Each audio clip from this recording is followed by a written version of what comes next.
John Hook's Newsmaker starts now. Thanks for joining us on Newsmaker. It is hard to imagine the fear that gripped this community 32 years ago. Two young women go out on bike rides at dusk near the old Metrocentre mall. Both were found murdered in the most savage and depraved manner imaginable. The murders within a year of one another. There was a serial killer out there, but where? And then the killing stopped, but the detectives, the dogged detective work, never did. Troy Hillman was a young Phoenix police detective at the time, and he was a key part of the team tasked to find the Canal Killer. He has penned a fascinating book that takes you inside the case. It's called Chasing Down the Zombie Hunter. Troy Hillman joins me on Newsmaker. Troy, great to see you. Great to see you, John. Thank you for having me on. Well, I love the book. It's a great glimpse at how tedious a lot of this work becomes for detectives. And in your case, in this case, this was just vexing because you really had a lot of physical evidence, but no solid leads on who was doing this. Let me start with where you were in 1992, November of 92, when Angela Brosso was killed and beheaded. Her head eventually found in the canal at Metrocentre Mall. This was a hideous, violent, sexual crime and a lot of DNA left behind. But what were you doing at that time? I was actually a sophomore at the University of Illinois and in accounting, trying to get an accounting degree. And your accounting background, as we find out in the book, played a really key role in your detail-oriented, dot the I's, cross the T's, leave no stone unturned. Yeah, and I mean, just trying to get organized and sift through the details, which are massive, and trying to figure out what did we miss, what was he trying to tell us? Because we know he left clues, and just that was, to me, it was fascinating, just trying to figure all that out. And I knew we needed a team to do it. So you have Angela Brosso killed in November of 92, and then less than a year later, and it was one of the first stories I covered here at Fox 10, Channel 10 then, CBS. It was Melanie Bernas, September of 93. When you get on the case, you get involved 8 years after all this, 2011. Yeah, we actually got a media request on the case, and as the sergeant, I wanted to, review the case and sift through the details so we didn't release anything that, somebody could use nefariously. So I started pouring through it, and I was horrified at kind of what this killer had done to these girls. Can you describe what clues the killer left behind? In that, let's take Angela Brosso first. The killer took her Walkman, he took her bike, and then he horrifically took her head for 10 days and then put it back in the canal. This is Jeffrey Dahmer stuff. Yeah, it was truly Dahmer or Bundy, like serial killer stuff. And then Melanie in 93, his second victim, basically he left. It looked like he spent a lot of time in the tunnel prior to attacking her.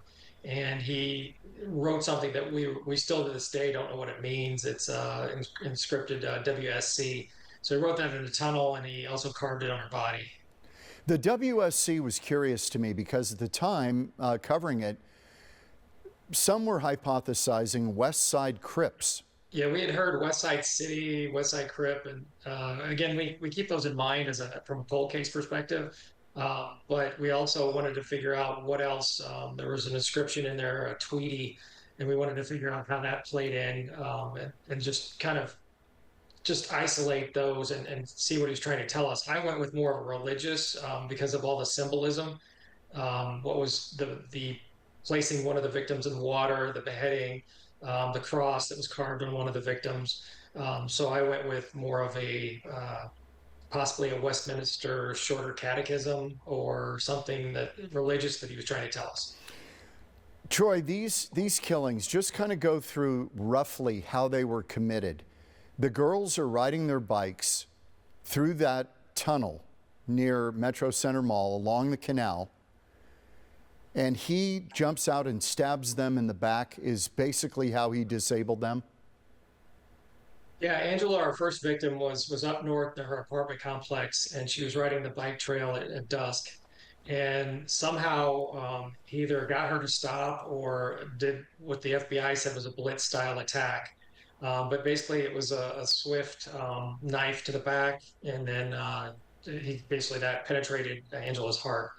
The second victim, Melanie, she was also riding her bike, and actually she was coming towards, looked to be either had made it to the tunnel and then was coming back, but she was probably 150 feet east of the tunnel, and it looked like he had maybe been hiding there in the tunnel, and then somehow surprised her, got her to stop, or somehow blitz attacked her, and same thing, same knife wound to the back.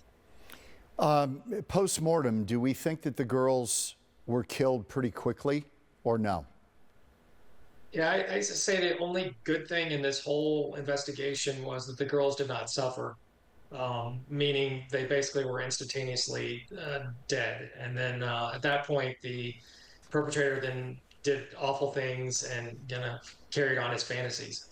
So you come on in 2011. How did you become kind of the sergeant overseeing the team? And you give the team a lot of credit in the book. It's never one guy, one woman on the team that does it. You all do it. How was that assembled, and why were you put in on that? Well, I think everybody kind of the prevailing opinion was that he had been in the DNA system for years and decades, and that he had never hit. So the theory was he's dead. The other theory was he moved on, and let's just kind of bury our head in the sand and hope that it never happens again. And I think looking at it, I kind of, and it jumped off the page, this has to be a serial killer. And we needed to know what he did before and then what he did after. And it really didn't matter if he was dead. We still needed to give the family answers.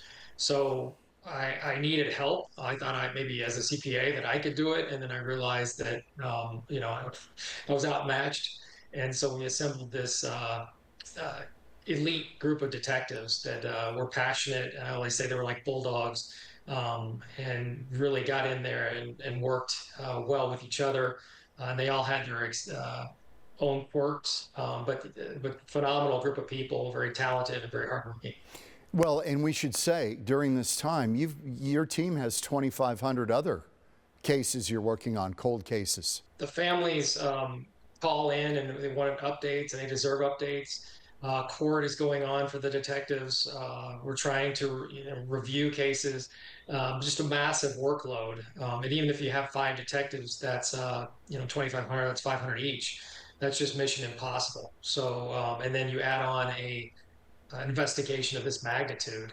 So looking back, I'm so proud of the team that we were able to kind of do both and not let the other victims, they needed justice, their families needed answers, but at the same time, we kind of were able to do both. Why this case? Why did this get you and grab you so emotionally? I know you had a young daughter during this period while you were investigating this.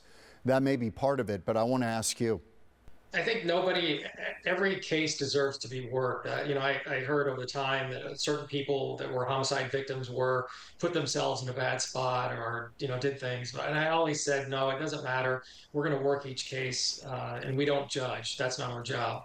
But these 2 cases were over the top, horrific things were done to them.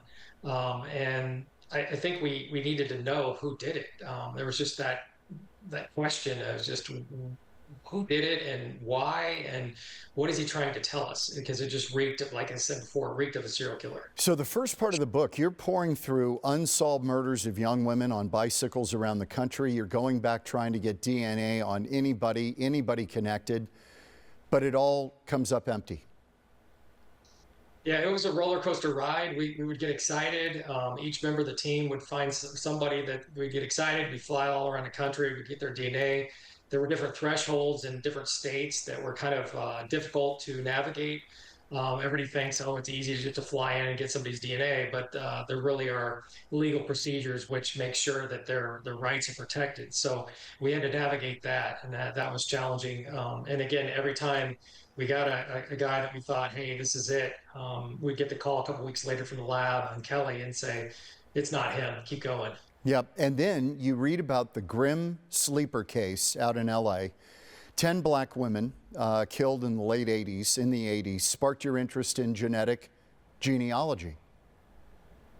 Yeah, that was exciting because California had passed a law to allow what's called familial DNA testing, which basically mines the federal POTUS database that's put onto the FBI, so that they're basically able to put out siblings, fathers, and that's what the LAPD used with the grim sleeper case. So we were excited. Unfortunately, we did not get that approved, and it wasn't approved until 2018. Scottsdale PD used it on the Feldman case, which is now going to trial. Yes. So then you get a fortuitous call from Dr. Colleen Fitzpatrick. This is 2014 from a company called Identifinders. And she's described as a genetic forensic genealogist. Tell me about that phone call and what it meant to you. Yeah, so I got a voicemail that was forwarded to me by one of my great detectives, Mary Ann, and she said, "Boss, I really don't know what to think about this." And I played in and said, she introduced herself and she said, "I'm Dr. Colleen Fitzpatrick, and basically I think I can help you solve cold cases." And so she was going to be at the Phoenician giving a presentation, and she said, "I'd love to come talk to your team." So I reached out to Kelly, the DNA expert, and basically said, this is 2014. What is genetic genealogy going to apply? How does it apply to law enforcement? And she basically said, "Troy, I think it's going to be a thing.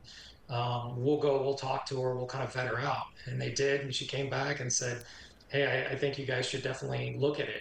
And we brought her over, and she put on a PowerPoint presentation, which kind of blew our minds. Where she's got a PhD from Duke. Yeah. And it's like I think physics or something. Yeah, she's been a member. She's been a guest on this program, and she is unbelievable. So basically, so people know, by identifying DNA, which you had on the suspect, unknown, but you had it, you link that to a family tree, and then you close the circle from there, and she comes back to you with the name Miller. Yeah, she came back with it, called me, and I'll never forget it. We had the baby, and we were sitting around with the extended family, and I get this call, and I step out, and she said, "Troy, the surname's coming back to a Miller." And I remember kind of shaking my head and saying, "Well, it's not Smith, but Miller's pretty common." Exactly. In the country. So, but we also relied upon, with that news, of something that the VDOC Society out of Philadelphia had told us, that he's in your files. And on a Bundy, Dahmer type investigation like this, he would be somewhere in your files 97% of the time. Yep.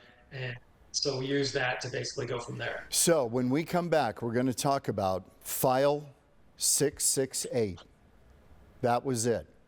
Back with Troy Hillman in a minute, chasing down the zombie hunter. Back in a minute. Back on Newsmaker with Troy Hillman, who has penned the book Chasing Down the Zombie Hunter. Fascinating read on how they found the Canal Killer in Arizona, known to have killed 2 women. Troy Hillman back on the program. Troy, thanks.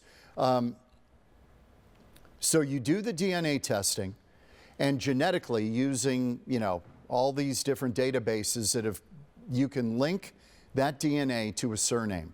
It comes back Miller. And it turns out you've got some Millers in your file. But the file you focused on was file 668. Tell me about that file. Yeah, that file reeked of a serial killer. It had it was probably half an inch thick. And it had things like basically arson as a child, basically curfew violations. He had also stabbed a woman in the back, which was a huge clue for no reason other than it sent chills up his spine and had reminded him of his mother, which to me reeked of serial killer. So it was just chock full of stuff and the original tip basically said that they had seen this individual with a bodysuit similar to the one that Melanie, our second victim, was redressed in and found floating in the canal. So the perpetrator, who we later turn out, we'll get to that in a minute, He redressed his second victim, Melanie Bernas, in an aqua bodysuit that somebody had seen in Brian's house before. The bodysuit was designed for maybe a small girl, age range 8 to 10, and Melanie was 17. So it was definitely really odd. And the FBI opined that was part of his fantasy. But the detectives at the time did a great job. And what they did is they took a bodysuit similar to that and they saturated it to the media. And that's what ultimately led to a tip, which led to this particular individual. And that file that caught your attention, 668. So tell me about the knife attack at Paradise Valley Mall in 1989. Brian Patrick Miller, who you identify as a suspect, had done stuff like this before. And Brian Patrick Miller, for whatever reason, got on a bus from Metrocentre and rode to the Paradise Valley Mall, which is no longer in existence, but it's over on the northeast corner of Phoenix. He got off that bus and then he runs up and stabs a woman in the back. And same MO. Yeah, basically stabs her in the back. He ends up taking off. Luckily, she survived, severely traumatized, but they end up finding him and arresting him as a juvenile. And he told one of the patrol officers that it sent chills up his spine, which, sent chills up my spine because yes. you don't. That's not good. So Troy, you've got the name Brian Patrick Miller. Now you've got to, for certain, test the DNA at the crime scenes against Brian Patrick Miller. And you come up with a ruse to gather his DNA. Yeah, so it was around the holidays, and a lot of our we called sneak and peek detectives that do surveillance were off on their holidays. So our detectives went out and kind of followed him around and tried to go to his workplace, which was an Amazon distribution facility. And he wouldn't throw out any DNA, any straws, any cigarettes, anything like that. So one of my awesome detectives, Clark, came up with a ruse, and basically Clark posed as a business manager of a complex just to the north of where Brian is working, and said, "Hey, would you work as security for me?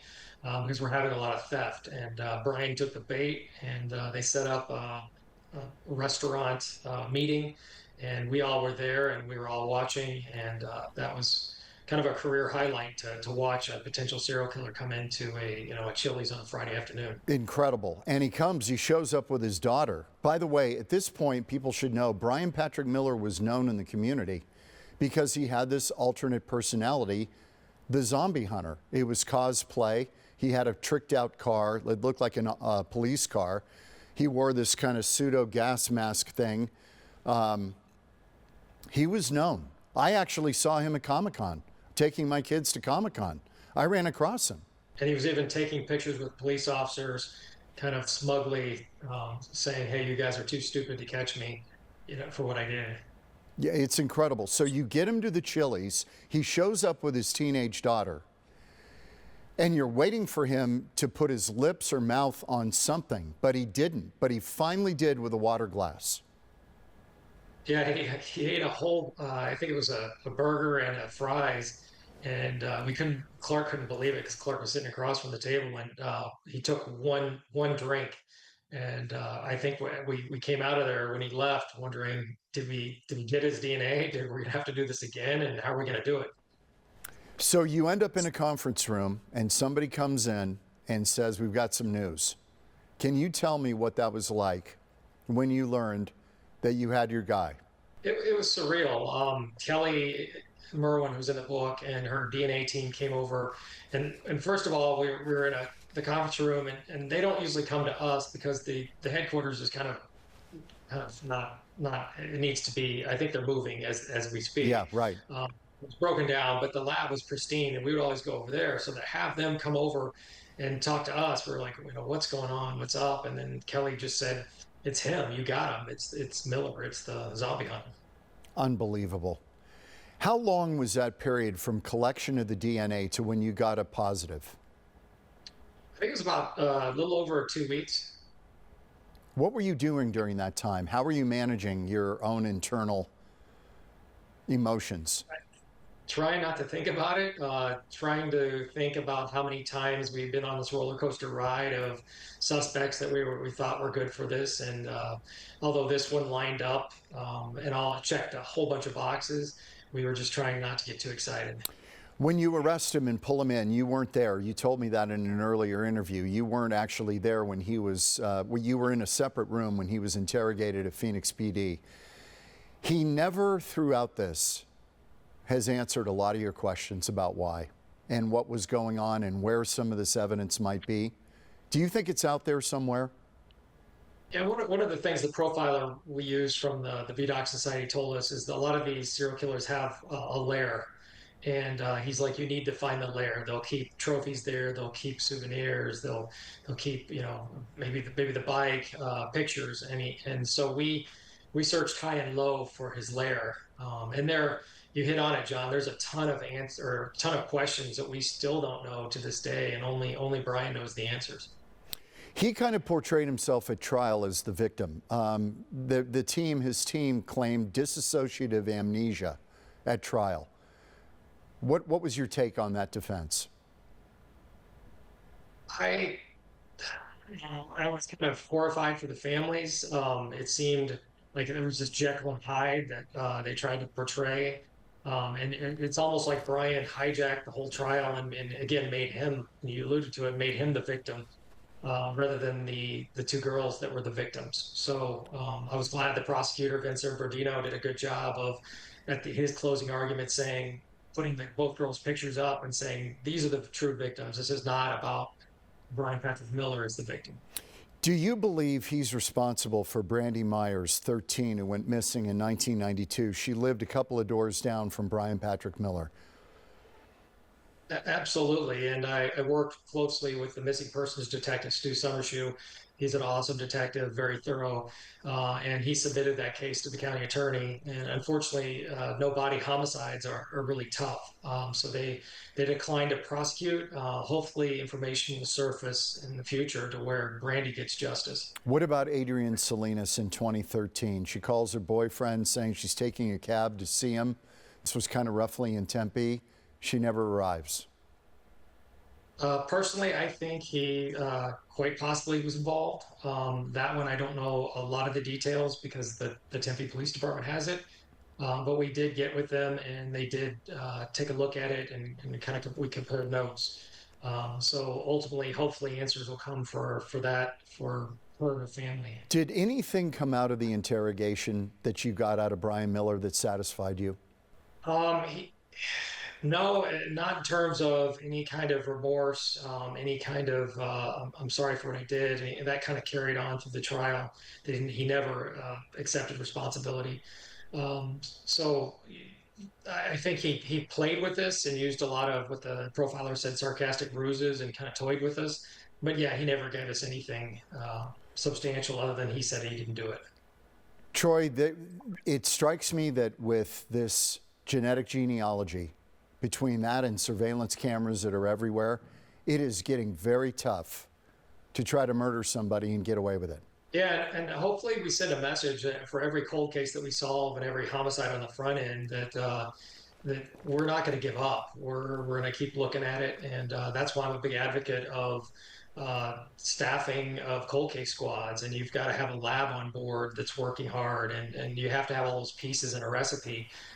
To basically send a message to the killer that we're going to find you, we're going to hunt you down, and we're going to give these families and the victims justice. Troy, great work, you and your team. Again, the book is called Chasing Down the Zombie Hunter, Troy Hillman.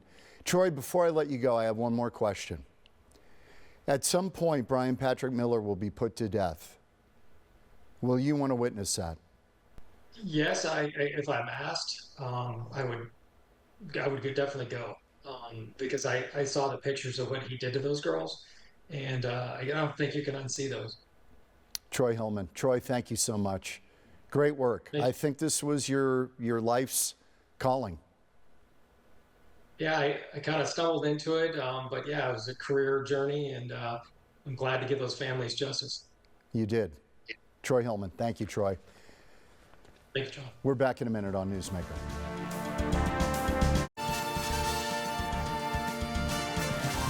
Thanks to Troy Hillman, and thanks for watching, and we will see you next week on Newsmaker.